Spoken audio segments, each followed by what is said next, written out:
Bonjour à tous. Aujourd'hui, on est ravis de recevoir Olivier Grenouillot pour son livre sorti aux éditions Gallimard, Christianisme et esclavage. Alors, bonjour Olivier Grenouillot. Bonjour. Vous êtes historien et spécialiste de cette histoire de l'esclavage. Vous avez déjà publié pas mal de livres qui font référence sur le sujet. Pourquoi alors ce livre, cette fois-ci, sur ce lien entre christianisme et esclavage?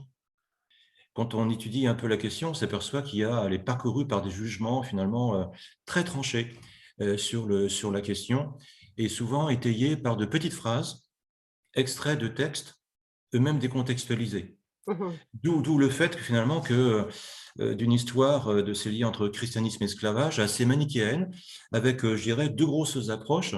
La première, une approche hypercritique, et qui rejette la faute de l'esclavage sur les chrétiens et sur les églises, et l'autre version plus apologétique, qui considère au contraire que, je dirais, le message abolitionniste est contenu en germe dans le message christique, et qu'ensuite il n'a qu'à se développer inexorablement dans le temps historique.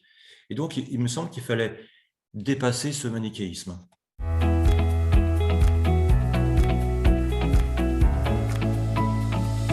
Dans le livre, vous commencez sur toute l'histoire du christianisme, évidemment, à partir de Jésus et même avant, dans l'Ancien Testament. Est-ce que, donc on comprend que l'esclavage est préexistant de Jésus. Euh, qu'est-ce que, Comment il arrive, Jésus, dans cet environnement-là, à ce sujet de l'esclavage? Comment, quel est son message au Christ sur ce sujet? Alors, il est vrai que lorsque le Christ commence sa prédication, l'esclavage est un fait, et je dirais même une institution dans le monde romain et puis dans l'Antiquité, l'esclavage qui serait constant apparu au néolithique. Dans ce contexte, que dit le Nouveau Testament? En fait, pas grand-chose directement de l'esclavage. Est-ce que c'est le signe d'un désintérêt? Et pas forcément, il me semble. Il faut avoir à l'esprit que par le baptême, et l'entrée dans le monde des fidèles, se crée une sorte de méta-identité qui conduit non pas, je dirais, à nier les autres identités, les différences sociales, les différents statuts, hommes, libres ou esclaves, mais cette méta-identité conduit à transcender, à dépasser finalement ces questions. Et donc la question de l'esclavage n'est pas niée, elle est transcendée par le baptême. Hein. Euh, et dans ce cas de figure, il est intéressant d'étudier ce que dit Paul de l'esclavage. Hein. Et là, on a encore des oppositions, des visions très contrastées. Pour certains, Paul serait une sorte de révolutionnaire. Hein. Dans l'épître à Philémon, il dit à Philémon, finalement, d'accueillir comme un frère en Christ son esclave Onésime qui s'est pourtant enfui. Hein. Et certains voient dans cette épître une sorte d'incitation à l'affranchissement des esclaves.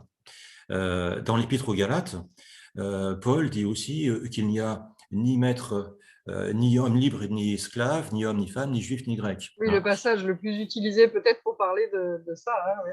Voilà. Maintenant, dans d'autres textes, Paul peut être perçu comme un conservateur. Hein. Il dit par exemple qu'il faut rester dans le statut où l'on était lorsque l'on entend le message du Christ. Et donc, si on est esclave, on demeure esclave. Hein. Et puis, par ailleurs, c'est dans Éphésiens, il dit aux esclaves qu'ils doivent obéir avec tremblement, je cite, avec crainte et tremblement à leur maître. Alors, dans ce cas de figure, la seule solution, mais je dirais c'est la solution que j'ai empruntée dans tout le livre, à propos de dizaines de problèmes de ce type, la seule solution, c'est de revenir au texte, à l'entièreté des textes et à leur mise en contexte. Et là, on s'aperçoit, à mon sens, qu'il y a trois étapes dans le rapport de Paul à l'esclavage. Premier temps, pour lui, tous les hommes sont esclaves du péché. Deuxième temps, les hommes, certains peuvent choisir ou non librement de se faire esclaves de Dieu. Et troisième étape, s'ils font cela, ils peuvent espérer finalement être libérés par le salut en Christ. Et pour Paul, finalement, l'essentiel, c'est le salut. C'est pas surprenant. Il écrit, il pense, il écrit, il prêche dans un contexte où les chrétiens pensent que la fin du monde est proche. Quand on continue l'histoire donc des premiers chrétiens, vous dites dans votre livre que ce temps des premiers siècles, apparaît à la fois comme fondamental et en même temps non déterminant pour cette question de l'esclavage. Qu'est-ce que vous vouliez dire par là? Fondamental parce que finalement se posent déjà, dès le début, de très nombreuses questions, dont certaines seront un peu la durée, d'autres pas, mais de nombreuses questions qui montrent que ce monde est interrogé véritablement par la question de l'esclavage. Par exemple, une femme libre peut-elle épouser religieusement, chrétiennement un esclave? Un esclave peut-il entrer dans les ordres? Est-ce qu'il faut faciliter les affranchissements pieux? Il y a aussi ce qu'on appelle l'affranchissement in ecclesia, le fait d'affranchir un esclave au sein même de l'Église. Est-ce que ce n'est pas là un moyen de sanctifier en quelque sorte la liberté? Et puis il y a ce que Grégoire de Nice indique dans ses homélies sur l'Ecclésiaste, il pose le principe de la naturalité de la liberté humaine. Il doit être considéré que ce principe est supérieur à tous les autres. Voilà des questions essentielles, hein. Et donc c'est fondamental. Maintenant, ce n'est pas déterminant, parce que finalement, si on répond à certaines de ces questions, par exemple, oui, une femme libre peut épouser un homme esclave, hein, même s'il y a beaucoup de tergiversations. Si on répond à un nombre de ces questions, la question principale, la naturalité de la liberté humaine l'emporte-t-elle sur le reste? On n'y répond pas. Et donc, à la fin de l'Empire, le champ des possibles, il reste ouvert. Voilà. Et ça montre que dès le départ, on s'interroge beaucoup. Oui, on s'aperçoit dans le livre que c'est une réflexion continue, en fait, pour l'Église, cette histoire de l'esclavage. Est-ce que vous pourriez nous dégager peut-être les grandes époques ou les grandes phases de ce lien entre christianisme et esclavage? Alors, il y a des époques et puis il y a des thèmes qui reviennent. Alors, ils sont nombreux, elles sont nombreuses, ces périodes et ces thèmes. Mais pour donner quelques exemples simplement, il y a la question qui est souvent assez connue, celle du rachat par les chrétiens d'esclaves coreligionnaires, mais esclaves de maîtres non chrétiens. Et souvent, on se focalise sur la Méditerranée au XVIIe siècle avec la course barbaresque. On pense que finalement, le phénomène se circonscrit à cela. On s'aperçoit, grâce au temps long et à l'histoire globale, hein, qui sont les deux principes mis en œuvre dans le livre, on s'aperçoit que la question du rachat des coreligionnaires apparaît déjà dans le judaïsme antique, qu'elle apparaît aussi sur l'Empire romain avec la question des esclaves chrétiens de maîtres juifs. Au Ve siècle, avec Césaire et avec d'Arles, on s'aperçoit que la question ressurgit dans le cadre des guerres entre les Ariens et les chrétiens. Au VIIIe siècle, ça devient à Byzance une affaire d'État. C'est l'État byzantin qui rachète les esclaves chrétiens aux maîtres musulmans. On passe de l'autre côté de la Méditerranée, à l'ouest, entre le XIIIe et XVe siècle, la question du rachat, elle mobilise toute la société espagnole. Je dirais, il y a les personnes, les simples personnes, les artisans, etc., jusqu'à l'État. Et donc, finalement, cette question du rachat d'esclaves corégionnaires de maîtres non chrétiens, on s'aperçoit qu'elle dure pratiquement 1200 ans. Voilà un thème qui serait passé inaperçu si on ne l'avait pas étudié à travers l'histoire globale sur la longue durée. Et pourquoi cette obstination à racheter finalement des esclaves corégionnaires? Parce que finalement, on pense que l'esclave d'un maître non chrétien peut être tenté d'abjurer sa foi pour améliorer un peu son sort quotidien, hein. Donc, il s'agit de sauver par le rachat les âmes de frères en foi. Deuxième exemple peut-être, un peu long, mais il me semble essentiel. C'est un processus de convergence entre les identités politiques et religieuses d'un peuple et de ses souverains. Et ce processus est essentiel. Il explique qu'il ait fallu 15 siècles pour que des chrétiens ne redisent plus en esclavage autres chrétiens. Explication. À partir du VIe siècle, dans les royaumes dits barbares, petit à petit, ce processus se met en place. Et donc, dans le cadre de royaumes administrés par des princes chrétiens, de sujets chrétiens, l'esclavage interne disparaît peu à peu. Peu à peu, du VIe au XIIe, XIIIe siècle. Fin XVe siècle, les limites de la chrétienté correspondent plus ou moins à celles de l'Europe. Identité politique et religieuse coïncident. Et là, on s'aperçoit que cela en est fini de l'esclavage de chrétiens par d'autres chrétiens. Donc les Slaves, les Grecs, autres Bogomiles, etc., encore esclaves, parfois en Italie au XVe siècle, disparaissent peu à peu. Et ensuite, chrétiens et protestants pourront tous faire, hein, se détester, s'entretuer, mais jamais ils ne se réduiront en esclavage. C'est un principe établi, mais il n'était pas évident, hein. Ça peut sembler évident aujourd'hui qu'un chrétien ne réduise pas un esclavage à un autre chrétien, mais Paul disait que un chrétien peut avoir un maître, un esclave chrétien, et que ce dernier, par conséquent, doit être encore plus fidèle à son maître, hein. Donc, vous voyez, hein, voilà. Et ce qui est important, c'est que ce processus des identités, rapprochement identités politiques et religieuses d'un peuple et des souverains, il apparaît ailleurs qu'en Europe. En 438, Eugène IV, le pape, menace d'excommunier tous ceux qui livraient en esclavage les Canariens. Pourquoi? Parce que les Canariens ont été évangélisés et sont, dit le pape, sujets de princes chrétiens. Les mêmes raisons font qu'entre 1537 et 1542, Charles Quint et Eugène III abolissent l'esclavage des Indiens dans l'Amérique espagnole. Voilà. Et donc, quel que soit le lieu, quelle que soit l'époque, quelle que soit la population concernée, ce processus crée des espaces de liberté.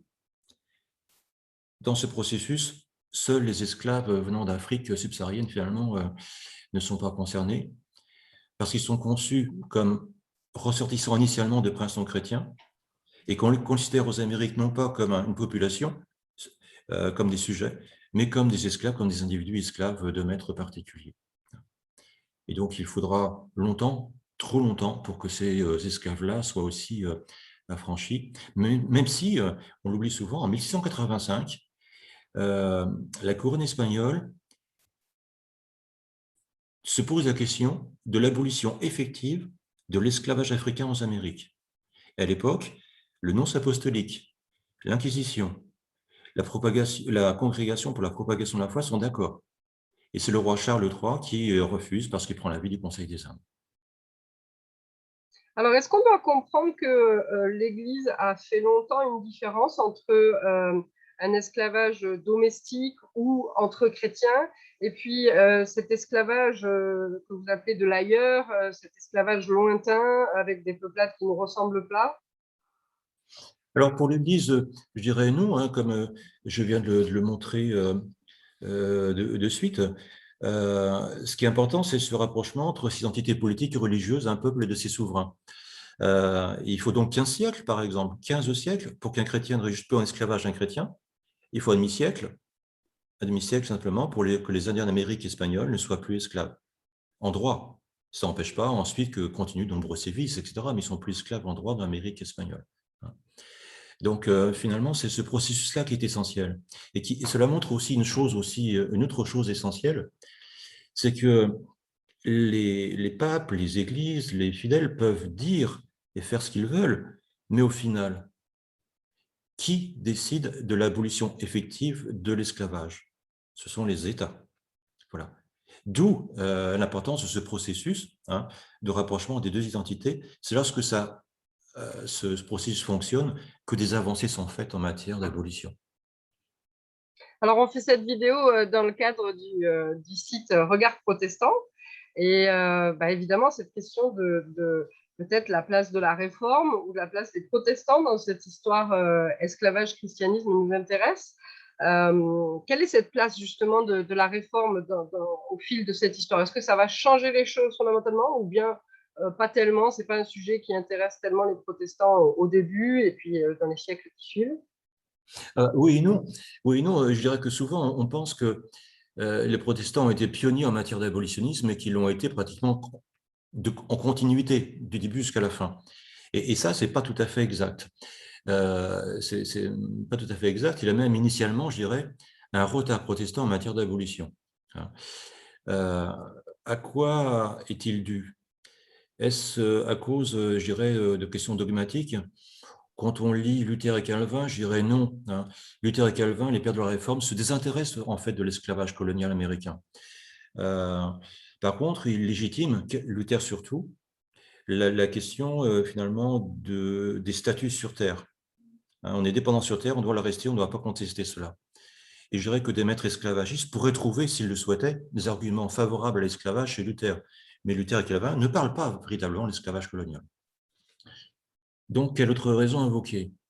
La question de l'évangélisation a joué un rôle. En Amérique, les colons protestants se disent que ça peut être compliqué d'évangéliser les esclaves parce qu'on aurait des esclaves chrétiens comme soi. Et donc, pour éviter cela, des pasteurs se mettent à dire que, mais non, il peut très bien y avoir un esclavage chrétien, hein, et donc un esclavage chrétien qui ne serait pas mauvais. Hein. Et cette diffusion de l'idée d'un esclavage chrétien favorise évidemment l'enracinement de l'esclavage en Amérique. Et puis, il y a une troisième raison qui me semble plus importante que les autres, c'est la question politique et économique.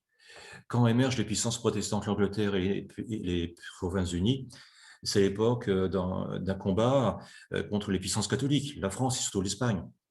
Or, l'Espagne et la France s'engouffrent dans l'hiver colonial.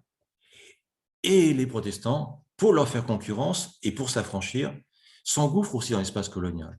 Il me semble que c'est ça qui fait entrer les protestants essentiellement dans le grenage négrier.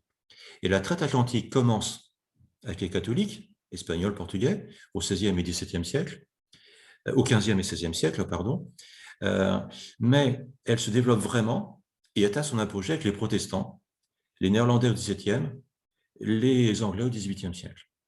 Et je dirais, j'ajouterais même que pendant un siècle, les Ibériques, portugais, espagnols, se posent plein de questions. Il y a de nombreux débats sur la licéité de la traite et l'esclavage. Il n'y a aucun débat de ce type, aucun dans le monde protestant. Donc il y a vraiment un retard initial. Ensuite, tout change à partir de la fin du XVIIIe siècle avec le réveil évangélique. Et non pas le protestantisme en général, d'ailleurs. Mais le réveil évangélique joue un rôle essentiel dans, je dirais, la formation des mouvements abolitionnistes en Angleterre et aux États-Unis. Et ça joue aussi un rôle essentiel, je dirais, dans le monde occidental. Parce qu'à partir de 1807, l'Angleterre se met à la tête du combat abolitionniste à l'échelle internationale. Et donc là, ça joue un rôle fondamental. À cette époque-là, au XVIIIe siècle, les catholiques ne sont pas forcément non plus en retrait. Mais je dirais que du fait de la centralité de la parole papale, il est plus difficile de se manifester. Jusqu'en 1839, lorsque le pape Grégoire XVI dénonce l'esclavage, et lorsqu'en 1888, Léon XIII lance sa croisade africaine. Alors, on connaît quelques figures de l'abolitionnisme. Vous décrivez le mouvement dans votre livre. Est-ce qu'on peut dire, tiens, les chrétiens étaient précurseurs dans ce mouvement abolitionniste, ou bien est-ce que c'était en fait des exceptions et ils n'ont fait que suivre après un mouvement plus général dans la société? Et là, encore une fois, c'est les deux à la fois, ou je dirais à la fois, ou successivement dans le temps. C'est vrai que les chrétiens sont minoritaires à critiquer l'esclavage dans le monde des chrétiens, mais que ce sont initialement les seuls à critiquer l'esclavage ou la traite. À partir du XVIe siècle, les seules voix qui s'élèvent, souvent rares, mais les seules voix qui s'élèvent contre la traite et l'esclavage sont issues de milieux chrétiens et le font en fonction, je dirais, de motivations religieuses. Deuxièmement, à partir de la fin du XVIIIe siècle, quand l'abolitionnisme vraiment se cristallise, devient un mouvement dans le cadre des nations et à l'international. Là, les morales religieuses jouent un rôle, catholique et protestante, un rôle aussi essentiel. Même si quelques figures, finalement, comme Brissot, Condorcet, en France, ne sont pas forcément motivées essentiellement par le zèle, je dirais, religieux. Le zèle religieux joue un rôle vraiment très important au début de la structuration du mouvement. Maintenant, après, ça joue un rôle dans l'essor du mouvement, mais il faut distinguer l'essor du mouvement et l'abolition effective. Encore une fois, l'abolition effective est le fait des États. Et donc, pour arriver à ce stade-là, il faut que ces éclaireurs, finalement mus par des questions religieuses, puissent éclairer leurs concitoyens, convaincre les États, lesquels États ensuite agissent pour différentes raisons, philanthropiques, mais aussi politiques, économiques et autres. Voilà. Donc, il faut distinguer, je dirais, les facteurs de cristallisation d'un mouvement et les facteurs de sa réussite ultérieure.